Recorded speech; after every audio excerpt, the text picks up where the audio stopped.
Missed an episode of your favorite podcast? Choose from over a decade of content in our archives, not just the latest episode. All free at GCNlive.com. This is your call to action. Get prepared, America. Economy, survival, energy, disasters. This is USAPrepares.com. Informative radio, educational radio. Interact now by emailing instructor@usaprepares.com or text at 434-390-7953. Class, please take your seats. Now, your instructor, Vincent Finelli. Everyone all set, cocked, locked, blissed? Dr. Shealy, are you blissed? Yes. Yeah, I know. Class, we broadcast 2 hours daily, Monday through Friday, right here from high atop the Missouri Ozark Mountains. Dr. Shealy is in the Ozark Mountains as well.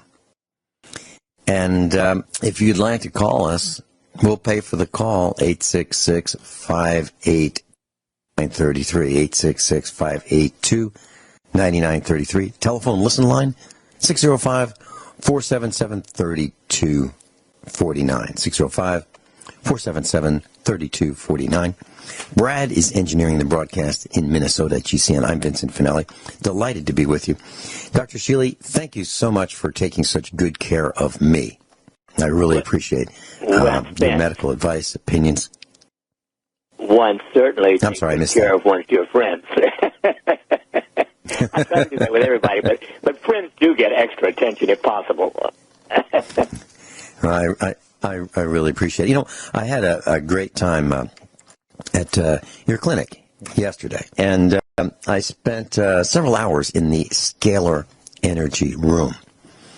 And Dr. Shealy, can you share with our class today a little bit about, or a lot about, the Scalar energy room, what you do in that room, the results that you have seen, witnessed, measured, and so forth? Well, basically, Scalar is the most unusual energy known.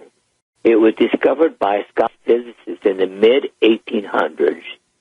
It was further developed by the greatest brain of all time, probably, Nikola Tesla, in the early 1900s. What he demonstrated with it is that actually it is, quote, free energy, end quote. Now, what that means is, according to physicists, every empty space, not only here in our house, on our planet, but in the universe, is filled with something called scalar energy. It is unfocused, so it's just there, waiting to be tapped. If we tap it, according to Bill Tiller, a retired chair of the Department of Physics at Stanford University, in the space the size of a helium molecule, which is the smallest physical thing I can think of, there is enough energy to boil the ocean. So there is truly unlimited energy if we know how to focus scalar itself. Of course, the energy empire, the part of the major evil empire of the entire world, did everything in their power to destroy Tesla and his work. I'm amazed they didn't actually take a contract on him, but they totally put him down. He somehow didn't recover from and get, the credit that he should have gotten as the greatest Nobel Prize of all time. Meanwhile, physicists sort of dawdle with it. About a year and a half ago, I attended the annual Tesla conference, which looks at new energy. And there were two papers there on the use of scalar energy for healing. And it's sort of sitting in the back of my mind. Actually, Sergey Soren and I went down to Kentucky to one of the clinics where they use some of this equipment. We sort of rested all day in the room, couldn't tell much other than that. But in the fall, there was a story about a small city in southern Italy where the average life expectancy is longer than anywhere else on the earth, 95 or more. And they're healthy. until then. And actually 10% of them lived past 100, and 10% of those lived to 110. And they were trying to say it's because of the Mediterranean diet. And maybe they eat a lot of rosemary. Now, to me, everybody in Italy practically eats the Mediterranean diet. I mean, that's the staple of the country. And certainly, how much rosemary can you eat that would make that kind of difference? So intuitively, I thought there's something about the topography of that particular area. Maybe the Earth itself somehow focuses scalar energy there. And indeed, interestingly, I have corresponded with the people who did the research where they found in these people the adrenomedullin to be equal to healthy 20-year-olds. Adrenomedullin is probably the single most important hormone in the body for telling whether or not you are getting age problems. Ordinarily, anytime you're stressed, whether it's physical, emotional, or otherwise, adrenomedullin goes up to bring back down the stress response. It is much more effective than cortisol and safer. But cumulatively, through 80 and more years of age, your adrenomedullin level goes up. So I had 28 people volunteer to have their adrenomedullin blood level drawn, and then over the next 4 weeks to spend 36 hours, 9 hours every week for 4 weeks, and then redraw the adrenomedullin. We finished that study in mid-March. It took us 6 weeks to get all the results because at that time I'd never found a commercial lab to do it. I had to do it at a research lab. At any rate, the results were that adrenomedullin, and in my people now, the average was well above 100. Normal, healthy, and a 20-year-old would be less than 10. But the average came down 52%, which means just 36 hours a month markedly reduced years and years, decades of stress accumulation. So a couple of weeks ago today, in fact, 2 weeks from today ago, we had Dr. Philip Landis, who is a naturopath and also chief cloud pilot, part of the Minha, who does live blood analysis. Live blood analysis is you take a drop of blood just from the fingertip, put it on a slide, and look at it because there are a dozen different things you can see under the microscope that mainly look at excess clotting or inflammatory responses. So we took 3 different drops of blood, and we put one of them under the microscope immediately, and then just 20 minutes, the other one was put in the scalar room, amplified, by the way, by crushed sapphire. We can go into that later. And looked at the blood again, and a 50 to 80% reduction in all of the inflammatory markers in 20 minutes. Now, the people also in that second study did a urine before they started to measure free radicals and spent 3 hours in the room themselves and redid the free radicals gain, and free radicals came down just in 3 hours, 40 to 50%. I mean, both of those things suggest marked stress reduction in a short period of time. Now, you have to keep at it because, you know, all of us have accumulated however many decades of stress before this was done. Meanwhile, also, we have done Oh, by the way, as a third slide, we put in the PEMF device, our pulsed electromagnetic field device, and it also reduced free radicals essentially as much as the scalar did. Then, since then, we have also done 3 people where we have looked at the EEG, computerized EEG, for 15 minutes plain while resting, then 15 minutes with the scalar near the head, and then 15 minutes with the PEMF near the head. And again, the results are quite striking. The scalar near the head puts the brain into deep, deep, deep delta, which is the deepest relaxation you can have before you fall asleep. Interestingly, the PEMF device puts it into high beta and gamma. Gamma is peak performance mentally. So it's quite different from its effect on the brain. It has a beautiful effect, but it's not as deep relaxation. It is amplification, if you will.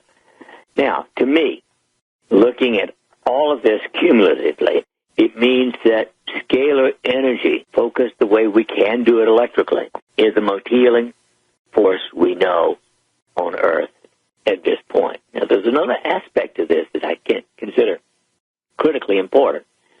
I have about 200 different patients whose EEG has been changed instantly, within seconds, by a spiritual healer from outside the room up to 1,000 miles away. Now, one of the things about scalar is it moves many times the speed of light. I don't know anything else that can move 1,000 miles in seconds and change your EEG. So it looks as if spiritual healers, who are good at least, can change your EEG. Therefore, they must be mentally focusing scalar energy. And putting all this together, what it sounds to me as if is the universe is filled with this phenomenal energy. And I have to say the manifestation of God, in my opinion, whatever the organization of the world universe is, invokes or produces, puts out scalar energy. And with the right kind of mental attitude, you can focus it. But there are machines now that we can use to focus it in a health healing way. So we are producing, and we'll have within 3 weeks, our Sapphire enhanced adrenoscalar devices. These would be very small, not much bigger than a framed photograph, maybe about 10 by 12. And you can put it in your bedroom. And so you get anywhere from 7 to 8 hours, hopefully that's how much sleep you're going to get, every night. And getting that much every day, I believe, will reverse illness and help health better than anything in the history of the world. Sorry to be so long with Dr. Norman Shealy's with us, class, and we're going to talk a little bit more about this when we come back. We're talking about scalar energy, and I've got scalar energy right here. Yeah, I was just getting out the ruler to measure the scalar energy device that Dr. Shealy lent me. It's right here in the studio, and I've been using it for several days here. And Dr. Shealy, I'd like to share with you, if it's okay, some of the results that I've experienced. Would that be okay with you? Do we lose Dr. Shealy? Well, let me tell you anyway. So I have this device, and okay. Dr. Shealy, is it okay with you if I talk about the scalar energy device that you lent me, the prototype? Oh, absolutely. Okay. Go for it. Well, class, all right.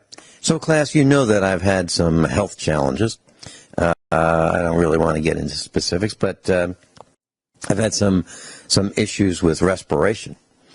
And so I have I've gone to Dr. Shealy and gotten medical counseling and advice and treatments and so forth. And I have experienced several times his scalar energy. He has a couple rooms that have scalar energy in it. And my experiences have always been the same. When I go into either one of those rooms, I get into a state of relaxation. Literally, almost a state that you might consider just before hypnosis. And one day, recently, I experienced the pulsed electromagnetic field device, the PEMF device that Dr. Shealy and Luke Cassidy have created. And I've experienced that simultaneously with scalar energy. And what happened with both of them operating at the same time, in the same room, the PEMF device right on my upper chest, and the scalar energy aimed right at me just a couple feet away. I was in a recliner-type chair. Went into, even when both of them were running, even deeper state of relaxation. I would say that it was almost, if not at the same level with both of them, as the mental state I was in during a past life regression with Dr. Shealy. Now, the difference between the past life regression state and the state recently with the PEMF device and the scalar energy device is that I was alone in the room with the scalar energy and PEMF. And I just closed my eyes and I was out. Now, it was not a, boy, I'm really exhausted, tired, out. I was just, I had energy, but my mental state was very, very calm. And if I wanted to focus on something, I believe I could.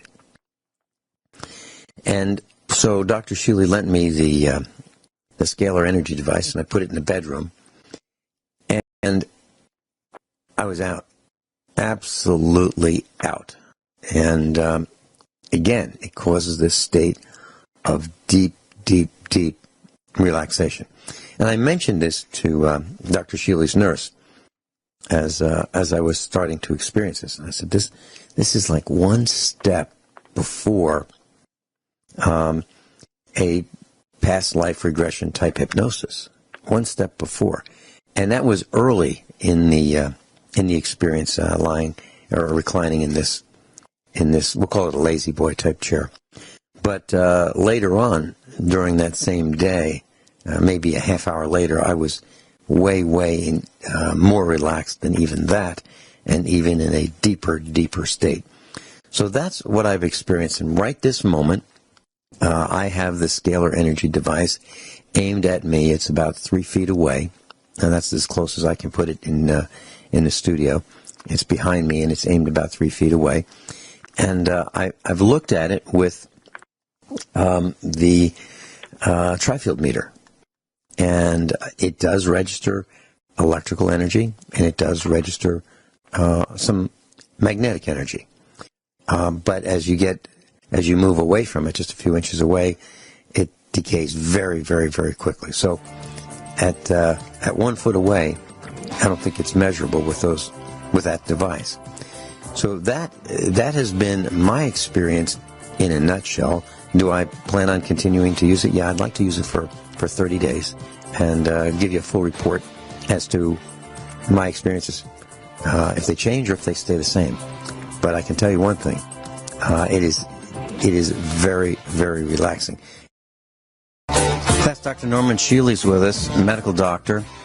And if you'd like to go to his website, you can go to normshealy.com, NORMSHEALY.com, NORMSHEALY.com, and you can get the free newsletters, the ones that I get. You can peruse his optimal health recommendations, and you can see what he's up to, and you can find his address for his clinic if you'd like to visit him and Dr. Sergey Sorin and the staff at Dr. Shealy's office in Springfield, Missouri. Dr. Shealy, would you like to share with us how we can get in touch with you? Well, Norm Shealy, of course, if they want to do email, if they want to call the clinic, it's 417-351-5221. And, of course, I think they should stay tuned because the weekend of October 5th, 6th, etc., I'm meeting in Connecticut with a firm to, release nationally our information on all of our products, but especially the Sapphire Enhanced Adreno Scalar device that we have created, because in my opinion, this is the single most important health-enhancing discovery in the history of mankind, or womankind. Well, I'm using it right here, Dr. Shealy, and I can tell you that it really, maybe our class can hear the relaxation in my voice. It absolutely has an effect on me. And what I've done, Dr. Shealy, is I've measured the output of this. And in class, it looks like a picture frame with a blinking LED to tell you that it is operational.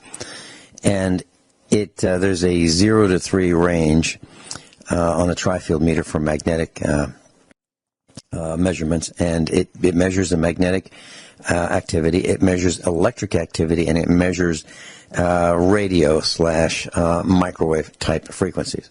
Now I measured, and they're very low, very in terms of once you get maybe 12 inches away, it's hardly measurable on these scales. But I did plug in a kilowatt, KILL-A-WATT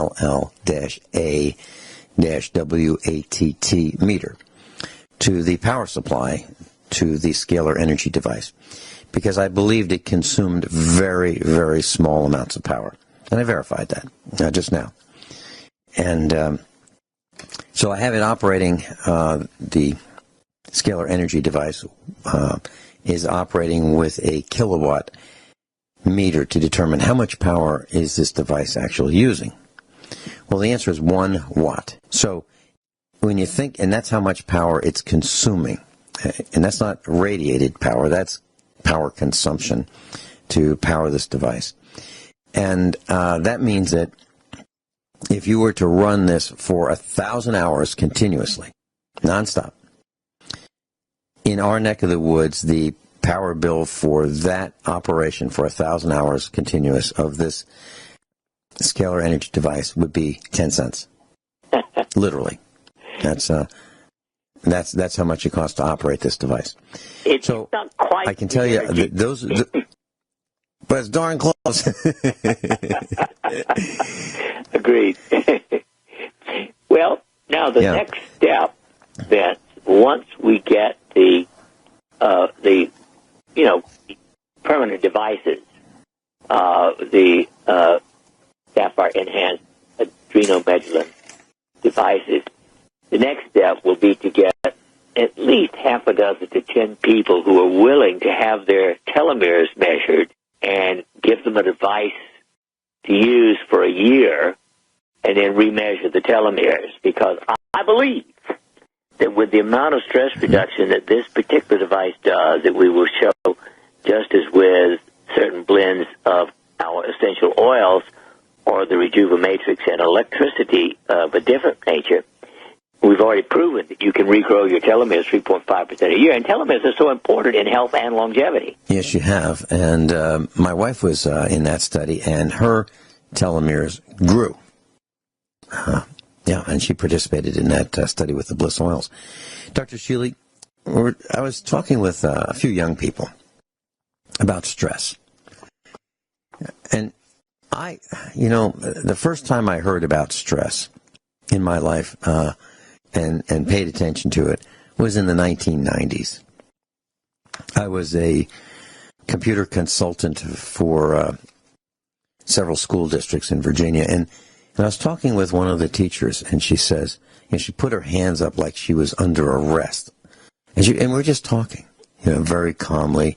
I was in her classroom, and we're talking about the technology. And no one pointed a gun to her head. Okay? No one was yelling and screaming. The students weren't running around. It was just us in this room, and we're just chatting about technology. Nothing to get excited about at all.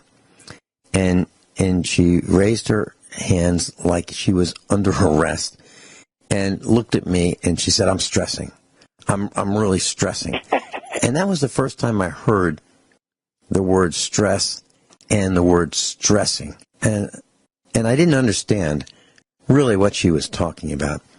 And what she was describing is some high level of anxiety, as I look back, that she was experiencing. And that was the first time that I'd heard anyone mention this, because I thought, well, if you're under pressure, and I've heard those terms, I feel like I'm under pressure, but I haven't heard the term stress or stressing until that point. And I was thinking about that, and I was thinking about my discussion with some young people recently. I'm talking about, teenagers, late teenagers, early 20s, and they are telling me that they are stressed. Now, some of them are going to school, and they're going to school like nights, and they're working, have a part-time job, and they're going to school either part-time or full-time. and they are really stressed. And I said to one of them, a young lady, I said, so tell me about the other people who, your peers in school. How do they compare to you regarding stress? And she told me that she is calm compared to them, and she's really stressed. So, and I said, all right, so what do you attribute this to? She said, well, we've got classes, and we've got some, exams, and we have some reading material, and, we have to keep up with our studies. Okay, yeah, I did that too. I went to school full-time for my master's at night, and I did my master's degree in 18 months, and I was working full-time. And I was traveling 66 miles each way between school and my full-time job as a financial analyst and later on as a computer systems analyst. So I thought that, well, if I have, and I called it pressure, if I had the pressure of one exam over my head a week, it'd be, what's the difference between that and 4 or 5 exams a week? So I'll just do it all at once and bang this master's degree out. Well, but I never really complained to anybody. I never really said, well, I'm really stressed. This is terrible. I just did it. Okay? I did, and it was self-imposed. It wasn't like anyone said to me, Vinny, you're going to get a master's degree, whether you like it or not. It wasn't like that. I decided I wanted to get one. Well, the point I'm trying to make is I don't remember in the 70s when I was doing my undergraduate work, my bachelor's of science, ever saying I'm really stressed and anxious and, I never said that. And neither did anybody else. It's just something that wasn't mentioned. Either maybe it didn't exist or maybe we never talked about it. But for sure we didn't talk about it. However, when I talked to this young lady about her stress and her peers, I asked her what she thought it might be. And she mentioned school. And she mentioned, that, but also working. But then she said something that was even more significant. And she referred to it as the social pressures, the constant contact, the cell phone, the constant texts, the constant need for updates, the constant need to find out what each other is doing. And when, and why, and looking at those pictures that are sent on the smartphones to each other.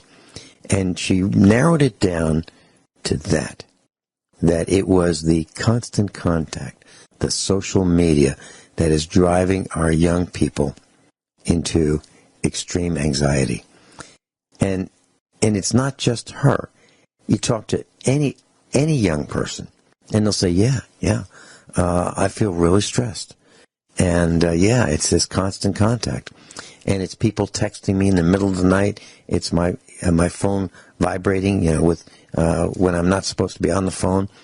And it's that. It's really that. But at the same time, Dr. Shealy, they won't turn that darn thing off. They won't leave home without it. They won't get rid of it. They are addicted. It is, Vincent, it is an addiction. A true, serious, health-destroying addiction. In the long run, it's going to be as bad as drugs. There was a gal who, this was months and months and months ago, at your Scalar Energy Room. And everyone, and let me paint this picture, class. So think of a large room in a medical clinic and a whole bunch of reclining type chairs. So everybody is in a reclining type chair. Everybody has his eyes closed, her eyes closed, deep state of relaxation. But one gal who's new to this has her cell phone and she's texting away, and she stopped it immediately. Because we said something. We're talking about scalar energy versus the cell phone. And Dr. Shealy, here's my question. Is it possible that using a cell phone and being addicted to the cell phone can prevent the absorption of some of these low-powered scalar energy waves that would benefit us. Absolutely. And what I'm saying, yeah. In fact, that's one of the reasons we ask all the participants not to use cell phones in the Scalar room. Mm-hmm. Mm-hmm. Yeah, and some people are just so darn addicted, as you mentioned, that I think withdrawal is instantaneous. Oh yeah. They just can't think about not having that cell phone. So, Dr. Shealy, are you convinced that cell phones are actually damaging maybe our evolution? To brain. Changes. Brain especially, mind especially, to the nervous system and the immune system. But other than that, probably they're not too bad. Wow. I know I'm not quite as significant as you are. I have an old-fashioned flip phone, which is turned off 99.999% of the time. I carry it with me when I travel because there isn't, there used to be phones available in the airports and all kinds of places. They're not even there anymore. So if I'm traveling, even in my car, and something happens, I want it for an emergency. But that's when I use my old flip phone. It is not available for people to call me. First of all, I don't want to be on call 24 hours a day. I don't even want to be on call 8 hours a day so people can get to me anytime they want. I because that, well, it's distracting. Absolutely. And one of the things that brought this to my mind was I used to get calls from people, and I'd answer the phone, the landline, for example, and they'd be traveling, they'd be in their car, and they'd say, well, they're bored, so they thought they'd call me. It's like, so you're bored, so now you got to take up my time. You want to irritate me with your nonsense. Yeah, I mean, if someone's got something important to say, I'm all ears. If they have an emergency, I'm all ears.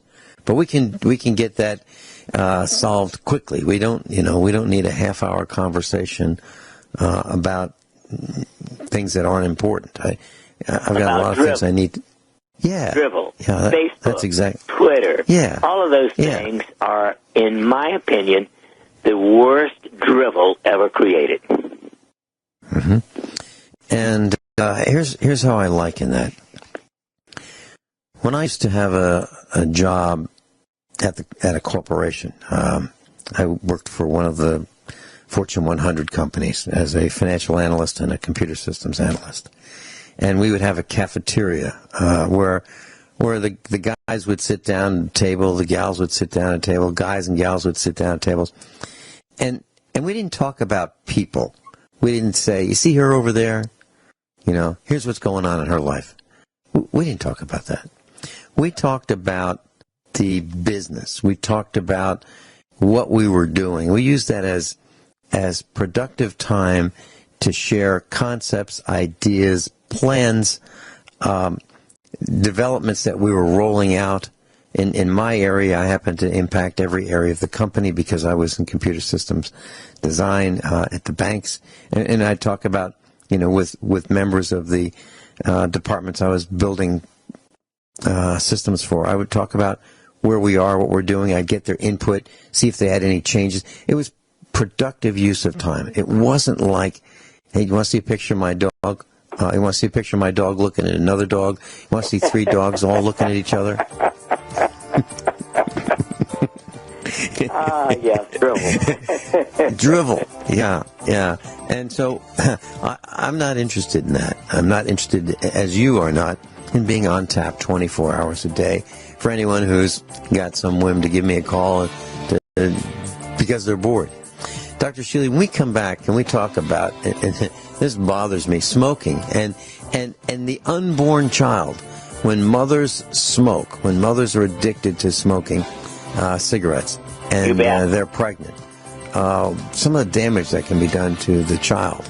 And then chest infections as a child increases the risk of asthma by 4x. We'll be right back with Dr. Norm Shealy.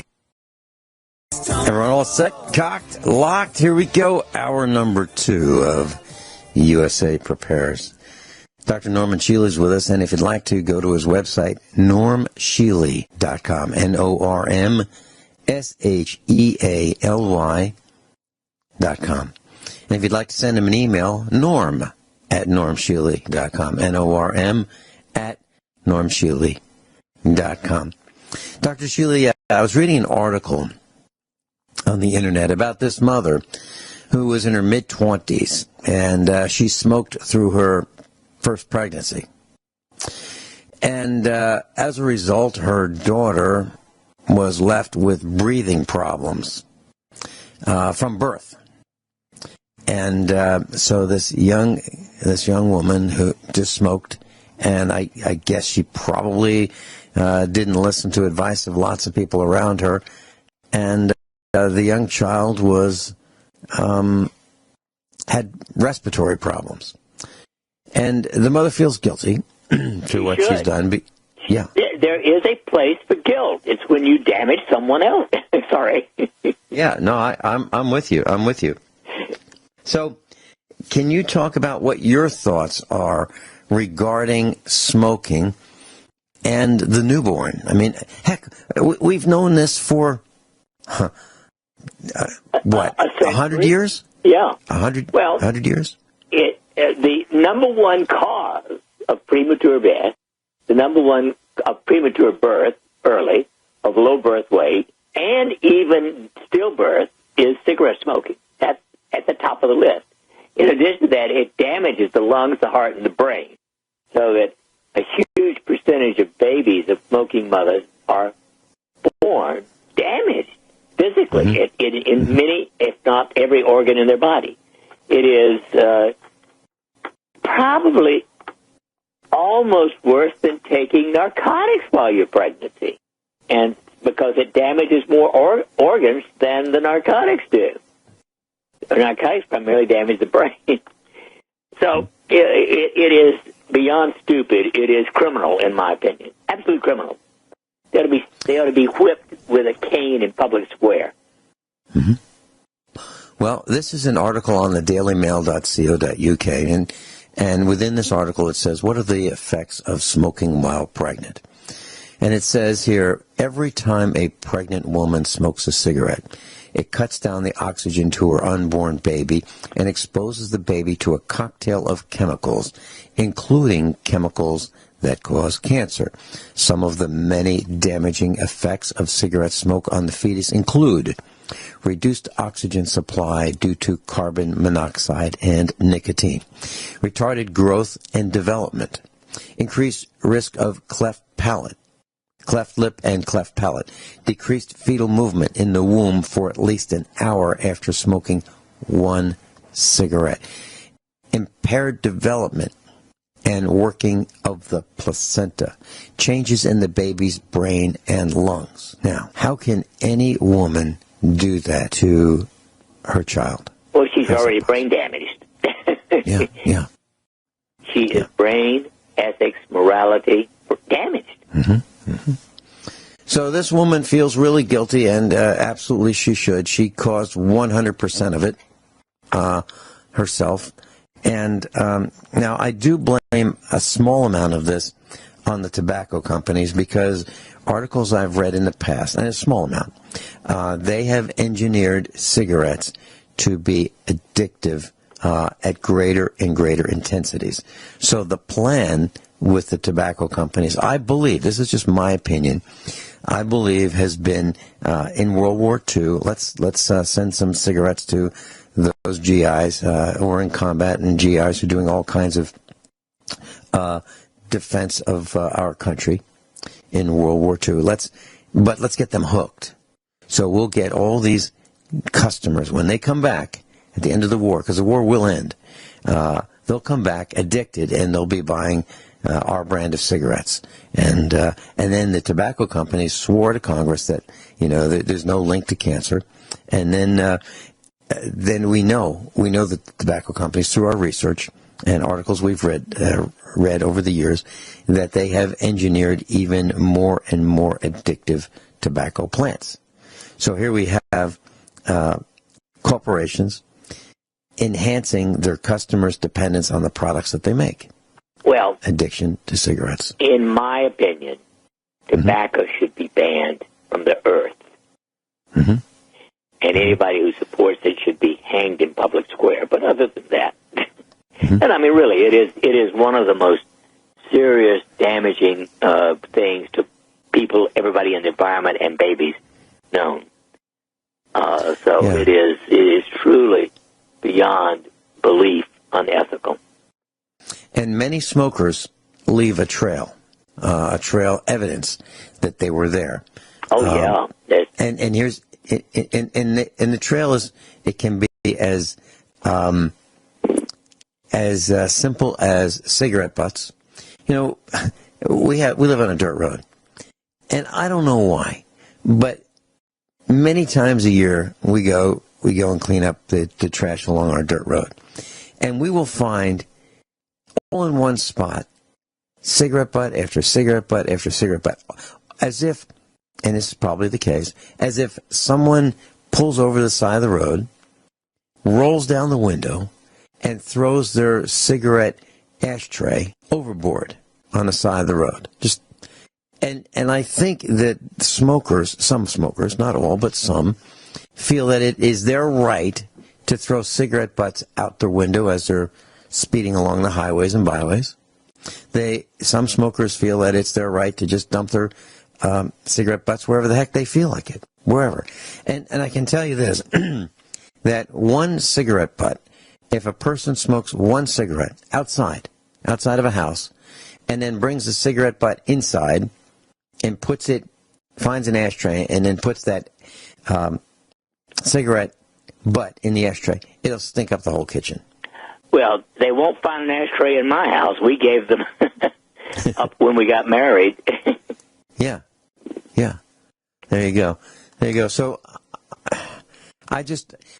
for the life of me, I don't understand smoking. I don't understand how anyone could pick up that habit. 100% of people have to know. They have to know that it's a killer. They have to know that it's offensive. They have to know that it causes respiratory problems for those around them, or it could. They have to know that it's a dirty habit, but they don't stop. Well, it is dirty, filthy, immoral, but other than that, Mrs. Lincoln, the play goes on. I mean, so how about if I went into somebody's house and said, hey, tell you what, you don't mind if I've got this sheet of paper in my hand, you don't mind if I just light it here in the kitchen sink, do you? It'll smoke up a little bit. I have a few ashes, but we can wash them down the drain. Is that okay? You mind if I just light this on fire in your house? But no. but yet, that is similar in concept to what happens. So, we're successfully alienating lots of people here on USA Prepares. I've alienated those who want higher electric rates. They're mad at me. Some veterans are mad at me because I think it's wrong to offer, for corporations to offer discounts just to veterans, just because, or to the military, I should say. I know that there's some annoyed with me for that. What I'm saying is, I don't think people should be given special treatment because of their occupation. Okay? I don't think they should be given special treatment because of their occupation. Not because of military, so to speak, but them being singled out. And I'm going to talk about that maybe tomorrow. Ben? Yes. There's another aspect you haven't mentioned. What's that? They are responsible for roughly 50% of all medical costs in the country. Cigarettes. Yeah. Smokers have up to 3 times the various serious illnesses such as lung cancer, chronic obstructive pulmonary disease, diabetes, heart attack, and disease as non-smokers. And so everybody's medical insurance, no matter who you are, is doubled or tripled because of smokers. That presents a whole new light, Dr. Shealy, on why we need to stop smoking right now. I don't mean you and me stop. I mean everyone else who's smoking. That's right. Stop. Yeah, they are costing everybody in the country. Mm-hmm. I mean, that is again immoral, unethical. unacceptable? They ought Back to be caned in in the public square until they quit. I mean, I'm serious. I mean, I really believe that they must be forced to quit. Back in the 1970s and before, it used to be commonplace for people to smoke in the workplace. Oh, yes. So On it was planes? very common. On airplanes, on never. trains, on buses, in their cubicles, in their open office space, even in institutions of higher learning. Yeah. And they even had smokers' lounges. Well, they used to call it secondhand smoke. And there were people who had problems with the smoke from just, 15, 20 feet away because it entered the whole room. Let's say a person was in this large office area and one person over there in the middle was smoking or in the corner was smoking. That smoke filled up the whole room. Of course, it was diluted with the air, but it was still there. And cigarette after cigarette would be consumed, and there would be the secondhand smoke, that which didn't attach to the walls of the building and the surfaces of the desk and the lining and the lungs and so forth. The rest of it would go in the air until it clinged onto something. Well, people put up with that for a while, and finally it got stopped. And now it's kind of nice that there's no smoking in public buildings, there's no smoking in offices and so forth. And I like that. I really do. But please, if you know someone who smokes or you smoke, please quit for your own health and for the benefits of all those around you. And, as Dr. Shealy said, to help lower our insurance costs. That's Dr. Norman Shealy with us, medical doctor, normshealy.com, NORMSHEALY.com. Dr. Shealy, you've got a new book. Can you tell us about it, please? Yes, it's called Conversations with G, A Physician's Encounter with Heaven. Basically, throughout my life, I have had what I call downloads, sudden knowings. Now, I usually have to do some further work to prove that the download is potentially useful. They almost always have to do with research and outcomes for gadgets and things that I produced. Well, for the last over 30 years, I actually have had what I call conversations with at least two angelic guides. In fact, the first really began where I heard them was in 1984. At midnight, I was awakened by a cacophony of something like, I don't remember, 14 or 16 voices, and they were all different. And that's where I met what I call my personal angel. We all have personal angels. They come with you when you're born, and they stay with you. And I learned that my personal angel's name was Muriel. And then not long after that, I began to have a teacher angelic guide that I call G, just G for guide. And he has given me numerous things directly and tells me that actually I've been listening and receiving information from him all my life, but I didn't know it was from him. It just, I thought it was a personal intuition. Well, apparently these work together. And so, I'm grateful, obviously, to him and to Muriel for philosophical discussions. And so I think people need to know that this is normal and potentially healthy.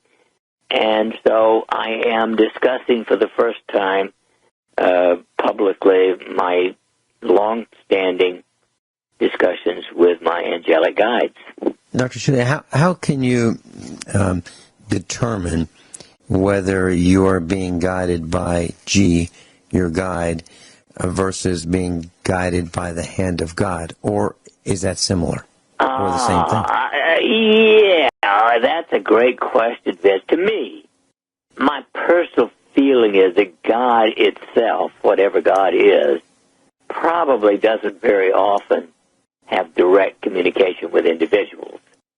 So I think it would be through an angelic guide. Now, let's face it, and I don't go into much detail about this in the book, although I do mention it, there is demonic and satanic and negative possession of people as well. I personally, I think it was 1995, was about to do a past life therapy session on a patient to demonstrate it to some students. And all of a sudden, instead of the patient, the student that I was using, going into a past life, I'm looking at, intuitively, I see a demon. And I thought, oh, my, that's fun. I've never done this before. So I spent 30 minutes getting the demon to go to the light. I'd never seen one, but I'd read about it. And so it was my will against its will. And finally, I told it, either you're going back to hell and be tortured forever because you weren't supposed to be found out, or you go into the light. And finally, it went to the light. So there's other kinds of possession than by angels and God. Fascinating. Dr. Shealy, how do you discuss past life regression, that type of a procedure, therapy, experience with those who are absolutely vehemently against it, who, for religious reasons? Well, Vince, I don't argue with fundamentalists who have no fun throughout life. Seriously. I consider people who are that stupid, uninformed, but really ignorant. It's ignoring fact. There was a wonderful book written by an Anglican Scottish minister, Geddes McGregor, many years ago, called Reincarnation in Christianity, until Constantine had created the New Testament in 325. Reincarnation was part of Christianity. They threw it out because the philosophy was if you believe you got a second chance, people can't be controlled. Mm-hmm. And so to me, ignorance is ignoring fact. And fact is reincarnation is as real as incarnation. That's Dr. Shealy's with us, and we were talking about an article I was reading on the dailymail.co.uk, which talks about having a chest infection as a child raises an adult's risk of asthma by up to 4 times. And Dr. Shealy, you were talking about, and it seems to make sense to me that that cause and effect there. We were talking about the immune system, and you were talking about vitamin D3 and a lack of vitamin D. Would you please continue with that? Yes. Vitamin D3, of course, is probably the number one serious deficiency. Vitamin C, even a deficiency. And there's dozens of other things that can affect the immune system. But if your immune system is not strong, you're prone to everything from frequent infections to cancer and every other illness known. And so basically that's why it is so important to have good health habits all of your life. Okay. And one of the things that you recommended on this broadcast was Greek yogurt. And you've mentioned it many times. And now we're talking about plain Greek yogurt. Now, the one that I like the taste of the best would be the vanilla. However, it's got sugar in it. Sugar. It's got sugar in it. And what is sugar? Poison. Well, so I have been buying the plain Greek yogurt. And I got to tell you, it doesn't taste great. I got to tell you that, but what I do is there's one of them in the refrigerator that's just for me. There's others for other people, but I've got my own. I go get a clean tablespoon, and many times a day, every couple of hours, I will, between meals, I will grab a heaping tablespoon, and I'll eat it right then and there, and then put the tablespoon in to be washed in the sink. So, or I will put it in the dishwasher. But what I'm saying is many times a day, 1 tablespoon. Dr. Shealy, is this a reasonable protocol to improve my immune system? Absolutely, because it provides the healthy bacteria that your intestines need to help with everything in your body. Now, if you really, really like the vanilla, I don't know what it would taste like adding just a tiny bit of vanilla flavoring and stirring it up. Natural vanilla. Yeah, natural vanilla. That would be okay. Okay, I'm going to try that. Yeah, it's worth trying because there's a lot of people like, a little flavoring. Although I like Greek yogurt, because of my schedule and traveling, my favorite actually is homemade kefir. And it's got much of the same kind of bacteria in it. And I make a gallon a week of kefir. So that's how much I consume in 1 week. I get sort of a glass full twice a day. Can you tell us your recipe? Would you share that with us? Well, you have to get kefir. You can buy plain kefir at the health food store. And then I mix about a cup of that into a 2-quart jar, and I add to that 2 level cups of whole milk dried whole milk powder, and fill it up and shake it up. Put a cloth over it with a rubber band to keep bugs from getting into it, and just set it at room temperature for 24 hours, and it's ready. So I do 2 of those a week, and I love it. I mean, the flavor is very smooth and mild, and it's just another way of getting it yourself. And since I don't drink a lot of regular milk, I don't buy a gallon of milk to make it. I just keep dried whole milk powder handy. And would you call this so that enhances the bacteria growth, the positive beneficial bacteria in the kefir and milk? Is that right? Yes. Yeah. Okay. Now, once you leave this out for a day or so, do you then refrigerate it, or do you? Oh, yes. It needs to be refrigerated after 24 hours. Okay. All right. And I'm trying to think if I've ever heard you coughing and sneezing, and doesn't ring a bell. So you're pretty healthy. Yeah. Dr. Shealy's another article on the dailymail.co.uk.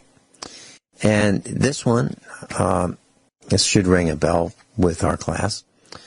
Using bleach and household cleaning products can increase your chances of fatal lung disease by 1/3. Cleaning chemicals increase the risk of COPD, chronic obstructive pulmonary disease. Bathing in bleach increases the chance. Yeah. Sorry. Well, okay. When I lived in Virginia, Dr. Shealy, there were people who would put a few drops of bleach in the bathtub with well water, and they would put their children in it because they believed that it would help remove the bacteria on their skin.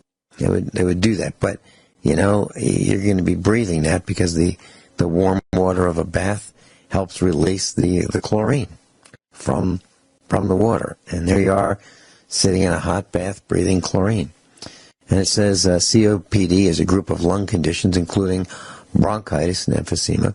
And so what they're saying is, you put that stuff down the toilet bowl, these cleaners, these chemicals, you wash dishes and pots and pans with, chemicals, you clean the drains, you clean the floors, you disinfect countertops and so forth. And now you've increased your exposure to these disinfectants. Now, who's exposed a lot to these disinfectants? Well, nurses, people in the food service industry, because as I remember it, the Board of Health requires that if you have a restaurant, that you have a bucket with chlorine bleach and a rag in it at the ready, typically under the counter at all times, and you can fail a health inspection, or at least you could years ago, if you didn't have that visible for them to see when they came and made a surprise inspection of the restaurant. So what we're saying is that these cleaners can have an adverse effect on your health, and it's dangerous. So Dr. Shealy, your comments, please.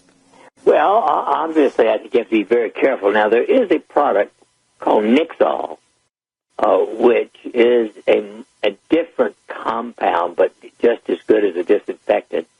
And even, the odor of it is almost nil, so it's not evaporating into the air as much. And that's what I tend to use when I need that kind of thing. And that's what we do as well. Nixall. Class, we've had it at the Get Prepared Expos. We've done seminars on it. So Nixol, and it's available from, you can get it in Missouri, and just type in Nixol, Nixall, on your search engine, and you'll find some contact information. And of course, that's because it's made in Nixa, Missouri. Right. And from my understanding, from Milo Carter, a USA Prepares instructor, that it can kill all known pathogens. Is that right? That is, 99.9. I mean, nothing is 100%. Okay. All right. I was in traffic in the truck in Springfield, Missouri, with Mrs. Finelli and one of our boys. And I saw this cloud coming out the driver's window of another vehicle, waiting at the traffic light. It was a white cloud, and it was a huge cloud. And I said to the family, that is an e-cigarette, and that person is smoking an e-cigarette. And, there's this belief that cigarettes are harmful, but and we believe that, but e-cigarettes are better for you than plain old light-em-up type cigarettes. And according to an article that I've been reading, it says nicotine in e-cigarettes can triple the risk of heart damage by increasing the blood pressure of the users. It's called vaping, V-A-P-I-N-G. Vaping devices were found to increase blood pressure and the heart rate of users. Arterial stiffness, 3 times greater with the use of e-cigarettes containing nicotine. And they're saying that experts say that e-cigarettes are safer than the real thing, but there still are risks. Well, Dr. Shealy, have you... Yes. Which poison do you want? I mean, come on. Is there such a thing as safety when it comes to poison? A little bit of arsenic, cumulative, is just as bad as a large dose. Suddenly, I mean, it may take longer to kill you, but it still kills you. Mm-hmm. Poison is poison is poison. All right. So then the next question, Dr. Shealy, is for those who are absolutely positively addicted to cigarettes. Is it medically safe, in your opinion, to just stop, or do they have to, or do those who are addicted for a long time, do they need to wean off over a period of months or weeks or days, or what are your thoughts? Interestingly, weaning almost never works. This stuff is so addicting that even a little bit keeps you hooked. You do need to go cold turkey, and although you may have for a week or 2 or 3 shakes and chills and all kinds of mental and sleep problems, the only real solution is cold turkey. Now, we do believe that if you're willing to use Earth Bliss and Air Bliss every day, it can markedly help prevent a lot of the withdrawal symptoms from nicotine. But you have to use it. And you have to be willing to quit. Again, I don't recommend weaning. Okay. So, Glass, if you want to try Earth Bliss, it's one of Dr. Shealy's essential oils. It's available on the website, normshealy.com. When we come back, let's talk about maternity wards and turning away women who are in labor. Class, Dr. Norman Shealy's with us, and if you'd like to contact him at his clinic, 417-351-5221. 417-351-5221. And you may want to make an appointment to go see Dr. Shealy or Dr. Sergey Sorin, his medical partner. Dr. Shealy, I was reading an article about toxins in inkings, meaning tattoos, could give you cancer. I mean, that's always been a question I've had. We've talked about it on the air, and here it is. dailymail.co.uk. Why tattoos could give you cancer. Toxins in inkings stay in your bloodstream for life and accumulate in lymph nodes. Lymph nodes may become swollen and therefore less able to fight off infections. Titanium dioxide is added to ink to create colors, but also dyes or colors the lymph nodes. And the controversial chemical is linked to cancer, itching, and delayed healing. Heavy or chemicals and heavy metals may travel in the blood and be engulfed by the cells. So here we have a link or a question that says, could tattoos and the inks which stay in your body for life, could they be involved in causing cancer? And Dr. Shealy, you've talked about this before. Any thoughts? Well, poison is poison. I mean, there are 550,000 commercial chemicals that are toxic released into our atmosphere every year. Of course, probably the number one is Roundup by Monsanto. And probably equal to that is nuclear energy. We've had more artificial, if you will, nuclear waste into the atmosphere in the last 60 years or so than in the previous 5 billion years. So humanity has been beyond stupid. They have been unbelievably dangerously ignorant in overpollution. All right, no question. So I guess what you're saying is that, getting a tattoo is a voluntary thing. I guess under most circumstances, no one's pressuring a person at the muzzle of a gun to get a tattoo. And why not think about the consequences? And how about if you tattoo that current girlfriend's name on your chest or your arm or wherever you happen to tattoo it, and then things don't work out, and that girlfriend is replaced with another girl who has a different name? How is that new girlfriend going to feel about seeing the old girlfriend's name every time she looks at that part of your body where you've got that tattoo? So you might want to think about that. And now tattoos are great for identifying people, and they're also great for helping you not become anonymous. So my position is I don't want one. I really don't. Well, I don't want one dot of one anywhere on my body. No, it's not stupidity. It's beyond stupid. I mean, problem is problem, and why court problem?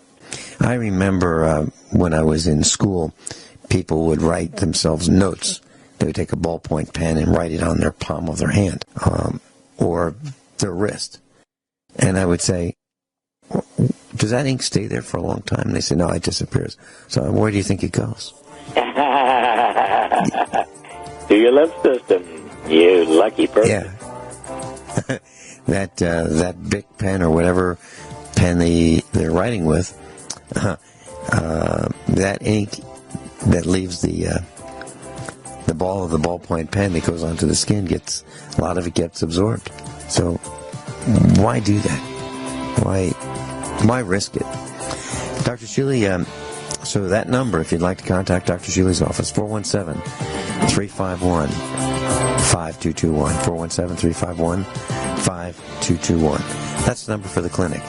Dr. Shealy, thank you so much for being with us here at USA Prepares.